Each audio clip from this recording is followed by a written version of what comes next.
Ça va, Sandrine? Très bien. Bon, vous êtes une fidèle de l'émission? Un petit peu, oui. Un petit peu, oui. Et vous avez pensé à nous appeler, je parlais d'histoires importantes pour vous et de rendez-vous importants, Oui. parce que vous souhaitez vous réconcilier ou retrouver votre père, Christophe, Tout à fait. avec qui vous avez une histoire extrêmement dure, tumultueuse, Tumultueuse, on va dire plutôt, oui. et que vous n'avez pas vu depuis Ça va faire 8 ans. 8 ans. Ça va faire 8 ans, oui. Je l'ai eu au téléphone, mais je ne l'ai pas revu. Pas de vrai contact, à part téléphonique, effectivement. Alors Voilà. pourquoi et comment? C'est ce qu'on découvre tout de suite au travers du récit de votre histoire en images. Pause pique-nique pour bébé dans l'herbe, c'est Sandrine. Pause papa pour photo d'une complicité à deux, juste le temps de sourire, une fois, deux fois, d'être dans ses bras, de se dire que tous les jours ce sera comme ça, pour très vite apprendre que Sandrine et papa, ce ne sera qu'un week-end sur deux. À l'enfance succèdent les premiers sourires d'une adolescence. On aimerait trouver chez un papa une fierté, une reconnaissance, mais on ne semble voir qu'une indifférence. Un mot, un seul, rime avec les jugements très durs, rupture. Faut-il voir grandir en soi un enfant? Faut-il être mère pour vouloir redevenir fille? Sandrine essaie de reprendre contact avec son père et promet à son enfant un grand-père. Christophe ne répond pas. Papa, grand-père, serait-ce là deux mots trop lourds à porter pour lui? 7 ans de silence entre un père et une fille, et soudain ce soir, l'envie de prendre un nouveau départ. Comment va réagir Christophe? Une histoire au départ qui démarre comme beaucoup d'histoires de couples qui se divorcent. Le papa ou la maman voit une fois tous les 15 jours, etc. Voilà. Jusque-là, rien de très grave. Normalement, ça se passe plutôt bien, souvent. Oui. Qu'est-ce qui a fait que lentement, votre histoire avec votre père s'est détériorée? Je sais pas trop, en fait, justement. C'est vrai que quand j'étais petite, il me prenait régulièrement. Moi, j'ai des souvenirs de week-end avec lui. C'est vrai qu'il avait un travail prenant puisqu'il était chauffeur de taxi. Donc, j'arrivais à le voir quand même assez régulièrement. Et puis, j'ai grandi. À l'adolescence, on a eu du mal à communiquer déjà. Et puis, il y a eu un moment où il y a eu une cassure. Il a divorcé. Donc, De sa deuxième femme? Oui, de sa Vous vous deuxième femme. entendiez bien avec elle, avec Oui, la oui, deuxième- ça allait, oui, oui, bien. Et puis, j'ai rencontré le père de ma fille. Donc, je lui ai téléphoné en disant je veux que tu vois où on habite, je veux que tu rencontres la personne qui partage ma vie. Et c'est la dernière fois que je l'ai vu, en fait. Et Mais il est venu vous voir? il est venu me voir Et comment, avec sa comment s'est femme. passée cette journée?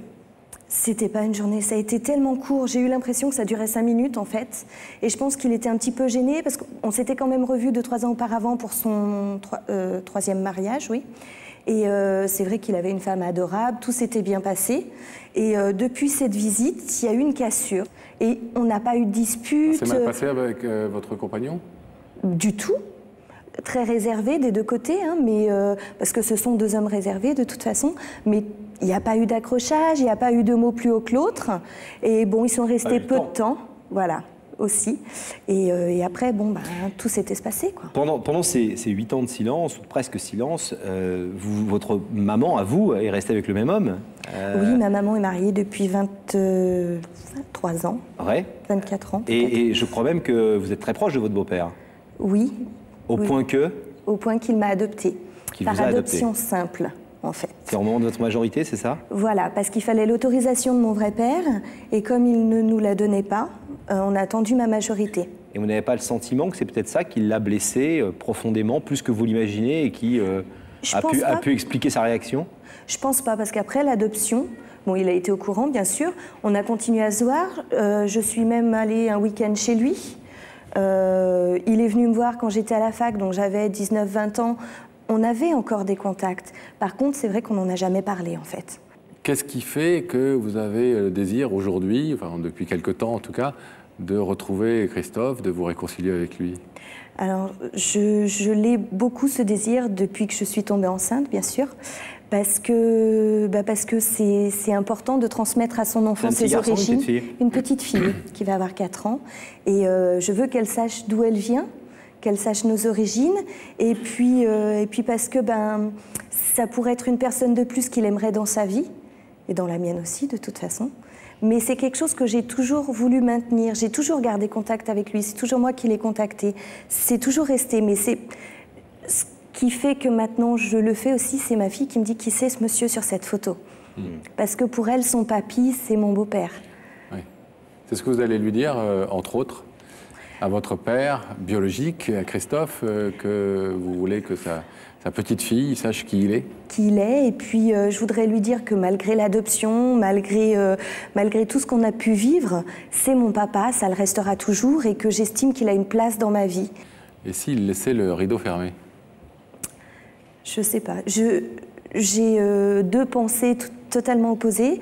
Je me dis que peut-être je ferai une croix définitivement, que là j'ai tout fait pour le retrouver, et si vraiment il veut pas me voir, eh ben, peut-être que je laisserai tomber, mais en même temps je me dis mais c'est mon père, donc peut-être qu'au moins ça sera un petit quelque chose qu'il faudra laisser du temps, et que j'arriverai quand même à mes fins avec le temps, avec l'insistance, avec des photos de sa petite fille, avec des petits moments de bonheur que je pourrais lui faire parvenir, et puis ben on verra, mais je suis vraiment entre les deux pour l'instant, je sais pas ce que je vais faire.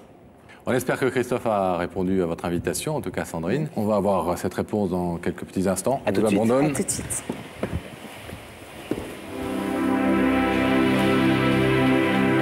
On passe de l'autre côté de ce rideau qui se referme. Et on essaye d'entrer en contact grâce aux caméras de Gabriel Coteau et à ses équipes avec Daphné. Daphné.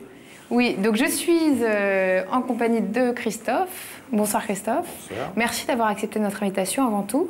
Je vous en prie. Donc vous venez d'une ville qui se trouve près de Lyon, c'est ça? Oui, 25 km. Qui s'appelle Satolas. Satolas. Et vous êtes fonctionnaire dans une mairie, c'est ça? Voilà. Et est-ce que Christophe, Daphné, a une idée de la personne qui peut l'inviter ce soir dans Il y a que la vérité qui compte? Il a plusieurs idées. Des suppositions. Tout à fait, mais bon. Est-ce que vous voulez que ces idées s'éclaircissent un petit peu plus? Oui, pourquoi pas, oui. Bon, on va aller voir un petit peu plus loin sur le plateau. Oui. D'accord? Donc je vais vous proposer de vous lever, de suivre Sam, et la vérité est au bout du couloir.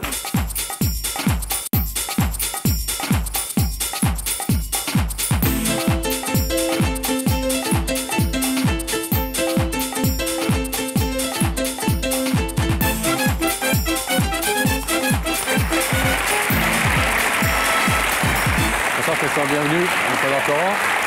Bonsoir.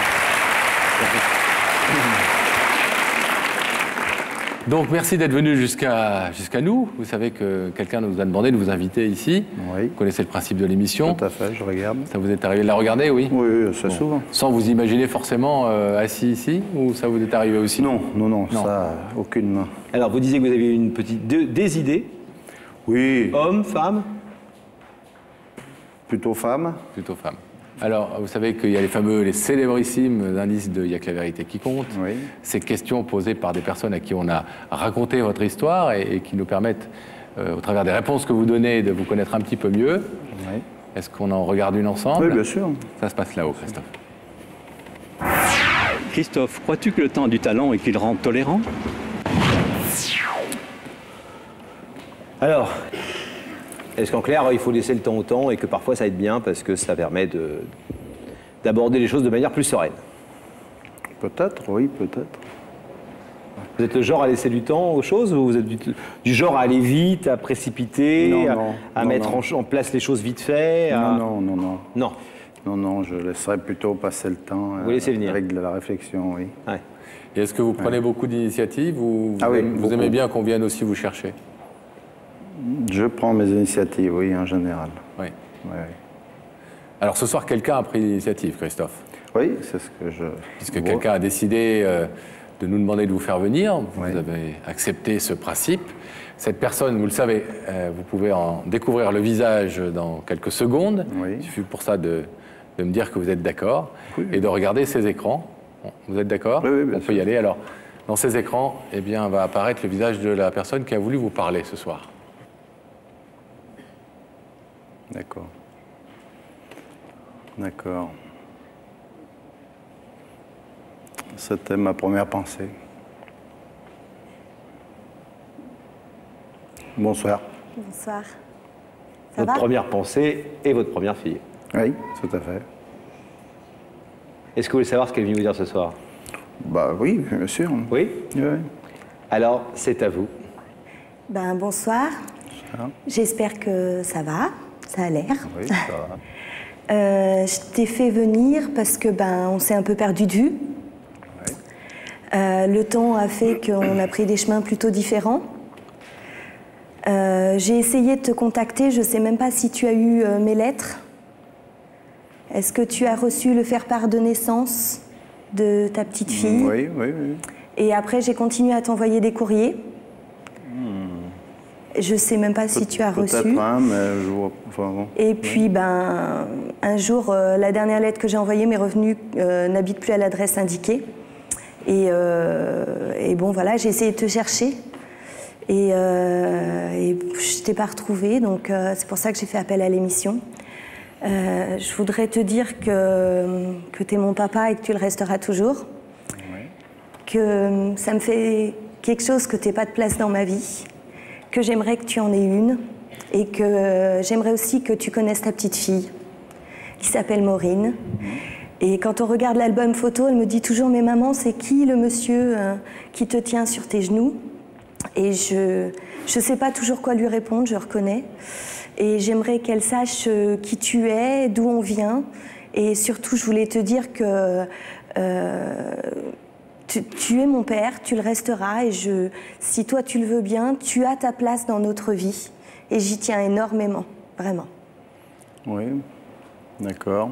Entre parenthèses, donc on n'est pas très loin l'un de l'autre. Hein, il n'y a que 70 km qui nous séparent.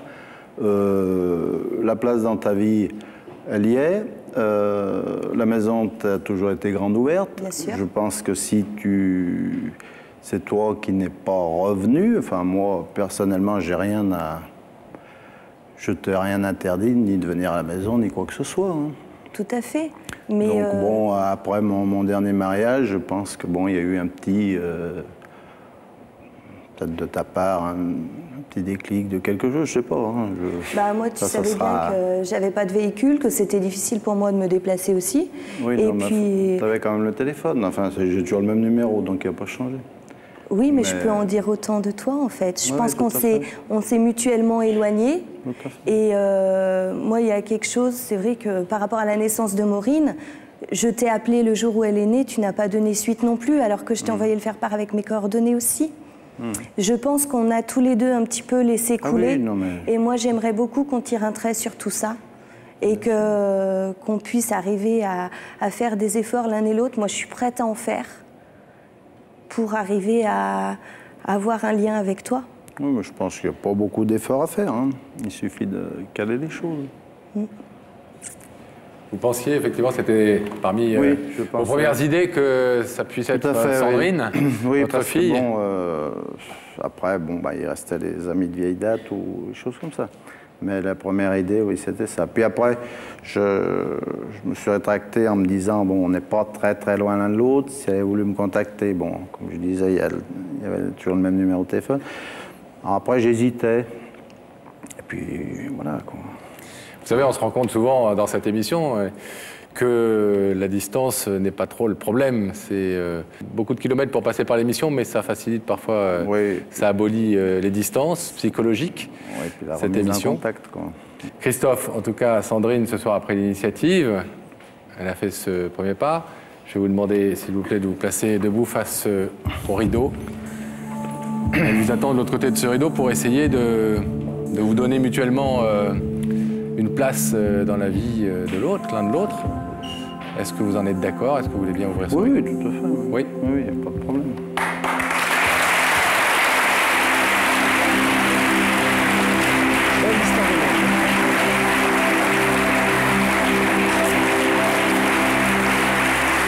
Bon. Ben voilà. Ça, il pourra connaître sa petite fille et elle connaîtra son grand-père. Et maintenant, c'est à vous de ne plus laisser les liens se distendre. Tout à fait.